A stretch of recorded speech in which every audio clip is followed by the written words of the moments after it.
ধৃত তৃণমূল বিধায়ক সুজয় হাজরার বিরুদ্ধে ফের এফআইআর। ব্যবসায়ীর রিসর্ট পুড়িয়ে দেওয়ার অভিযোগে এফআইআর। রিসর্ট মালিকের থেকে 30 লক্ষ টাকা চাওয়ার অভিযোগ, টাকা দিতে অস্বীকার করায় রিসর্টে আগুনের অভিযোগ। কথা বলবো শঙ্কর, প্রতিনিধি রয়েছেন সঙ্গে। শঙ্কর, এবং মানুষকে ভয় দেখিয়ে টাকা চাওয়ার অভিযোগ তো ছিল। এই শুধু এই অভিযোগ নয়, পশ্চিম মেদিনীপুরের বিভিন্ন থানায় তার বিরুদ্ধে নানা অভিযোগ চলছিল।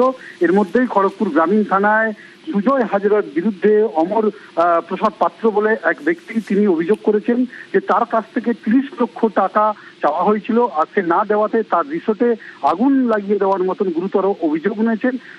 গতকালই খড়গপুর গ্রামীণ থানায় লিখিত অভিযোগ তিনি দায়ের করেন। এফআইআরও তার কাছে এসছে। তিনি অভিযোগ করেছেন যে প্রথমে তার কাছ থেকে টাকা চাওয়া হয়েছিল, আর সেই টাকা না দেওয়া হওয়ায় তার যে আরেকটা মালিক পার্টনার ছিল, সেই পার্টনার সঙ্গে মিলে তার যে রিসর্ট তাকে নাকি আগুন লাগিয়ে দেওয়া হয়েছে। এই অভিযোগের পরেই খড়গপুর থানার পুলিশ যারা জানিয়েছে, ইতিমধ্যেই খড়গপুর টাউন থানার একটি মামলাতে তিনি খড়গপুর টাউন থানায়